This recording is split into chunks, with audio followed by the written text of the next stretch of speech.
Pero kung kaya ni Adan magdoble kara, kayang-kaya rin ni Eva. I did my best, but I guess my best wasn't good enough. Sa timbre pa lang, walang dudang lalaki ang kumakanta. Seems where nothing changes. Ngunit kahit garantisadong macho ang boses na ito, ang singer, certified girl lalo, ang 41 anyos na si Chari. Just once, can we figure out we get doing wrong? Dahil puro babae ang miyembro ng banda nila Chari noong 1991, hindi na raw nakapiyok si Chari nung siya ang napiling maging lead vocalist ng kanilang banda. Para bumanat na makantang panlalaki na siya raw uso nung mga panahong yon. Right to make the magic last for more than just one night. Una, parang ginagawa lang namin comedy kasi ang sagwa naman tingnan nga, babae ako, lalaki, kinakanta ko. Tapos, nakita nila, nagkiklik. So, doon na nag-start. Hindi raw natural na malaki at mababa ang kanyang boses. Pero sa kae-ensayo raw, at dahil marami rin daw siyang alam na technique bilang voice coach, nagtunog kelots daw siya. Just once, can we find a way to finally make it right? Niloloko ko, tinatawag akong halimaw. Kadalasan din, tinatanong, ikaw ba yung kumakanta kanina? Parang ayaw nilang maniwala, inisip nila parang nagli-lip-sync lang ako, nag-impersonate. Sabi ko, hindi, ako talaga yun. Para subukan sa isang kakaibang singing challenge, inimbitahan namin sila sa isang pambihirang biritan. Sa dinami-dami ng aking minahal, panandalian lamang at ilan ang nagtagal. Isa pa lamang ang binabalikan, alaala ng kahapon, pinabayaan. Sa pinandanin ng aking napipiling, kung sino-sino ang umibig sa akin, isa pa lamang ang inasama-sam. Ang nakalipas di maaring balikan.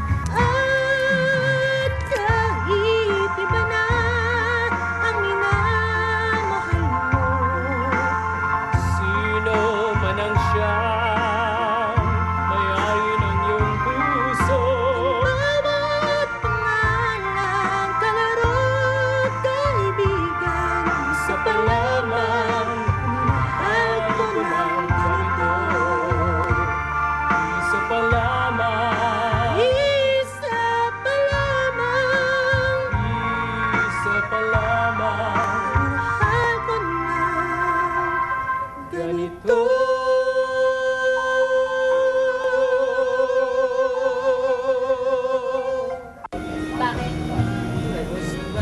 Ang recorded version ng duet ni na Justin at Chari, ipinarinig namin sa ilang piling audience.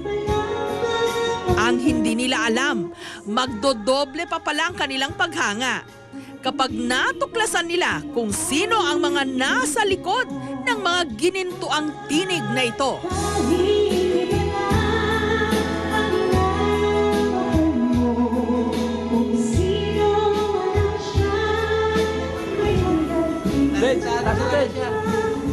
Ngayon lang ako naka-experience ng kanya na boses babae.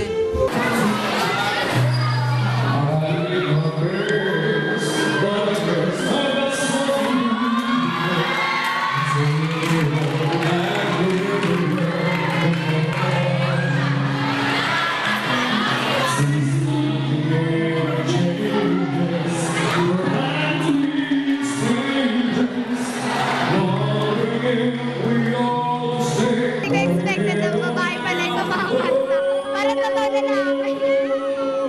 Noong una, yung pinapakinggan pa lang namin, kala ko talaga lalaki siya kasi masyadong matigas at saka ang lakas talaga ng boses niya. Unexpected.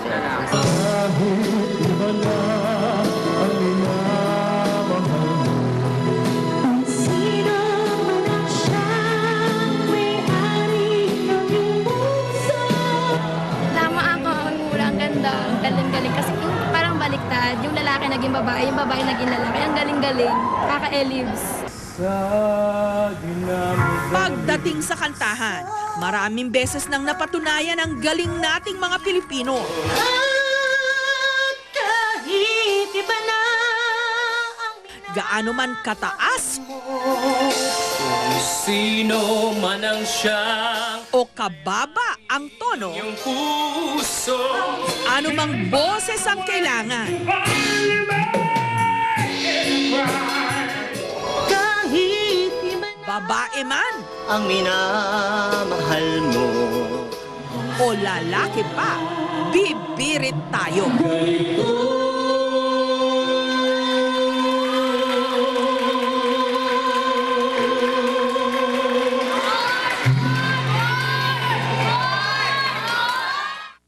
Susunod, Pagkaing Espanyol na paborito ng maraming Pilipino dahil ang kanin at ulam pinagsama.